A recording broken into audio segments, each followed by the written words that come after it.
How to use Autotune correctly. Load in your track. This is a track that I wrote and this is what it sounds like.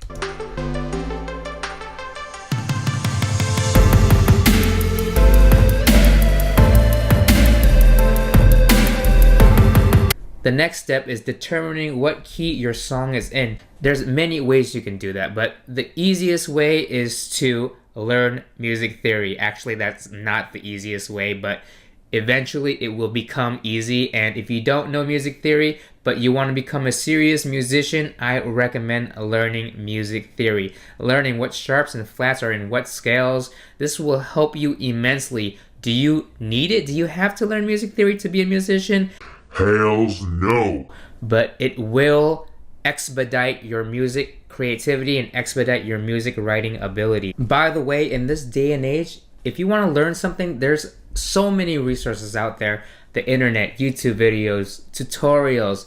There should be no reason for you not to know something. You don't need a teacher to come teach you anymore. There's so many ways to learn. So get off your ass, start learning. Fill your brain with knowledge. So to determine the key of this track, I have loaded a software instrument, which is a keyboard, and I will play some scales and see if they match with the key of the song. So the first key I'm going to play is A major, and let's see if these sharps and flats in A major go with the key of the song.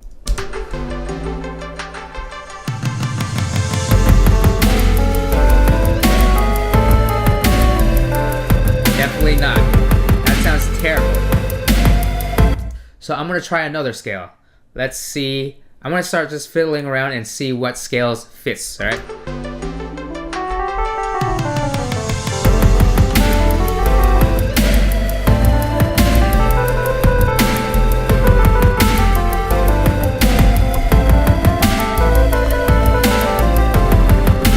Okay, that sounds good. It sounds like it's in the key of C major, which has 0 sharps and 0 flats. And also, A minor has 0 sharps and 0 flats. That's a little bit of music theory for you there. A minor is the relative minor of C major. Okay, so now we have determined that this song is in the key of C major.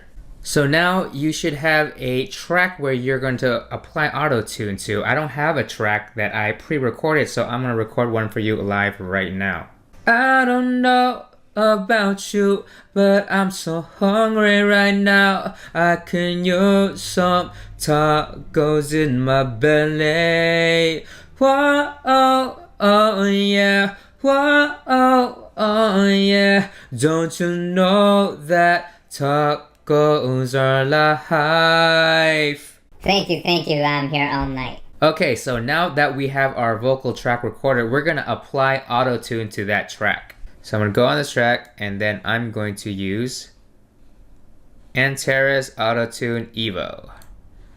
I'm using Logic Pro X as my DAW right now. I know there's many other DAWs out there in the world, like Ableton, Cubase, FL Studio, whatever you use and whatever plugin, Autotune plugin you use, they're all going to have the same built-in functionality. As you can see in this screen, there's a key and a scale, and since we determined that this is in the key of C major, it's already on C.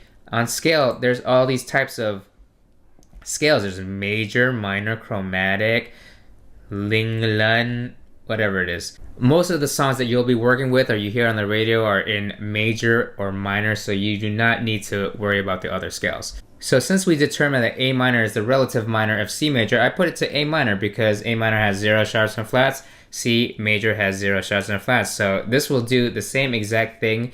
It will tune it to the same key as C major. In input type, I left it to alto. That's where my vocal range is. If you sing higher, you would put it in soprano. The only other thing you need to change is this retune speed. So if you put it to slow, you're going to get a more human effect. If you change it to fast, then you're going to get that robotic T-Pain effect, like the rappers in trap music. You're going to get that robotic effect. So before we listen to what Autotune does to the track I just recorded, I want to be transparent with you and show you the plugins that I applied to the track before we listen to it. So I placed an EQ. On this EQ, I cut up a lot of low end up to 192 Hertz, and on this 7500 Hertz range, I boosted it 9.5 decibels. What this cut does is it cuts off a lot of low end, like little rumbles in my vocal that you don't need to hear. So I also added a compressor. If you guys don't know what a compressor is, a compressor squashes the dynamic range of the volume of your vocal. So it brings the low parts of your vocal up, it brings the high parts of the vocal down. So it gives you a more flat range. I have my auto tune here, and the last thing is I'm gonna put a little reverb. I'm gonna put the Space Designer reverb to give the vocal some space. So make it sound like it's in like a large space. Okay, and now that I added that, let's listen to how this vocal sounds after it's auto-tuned.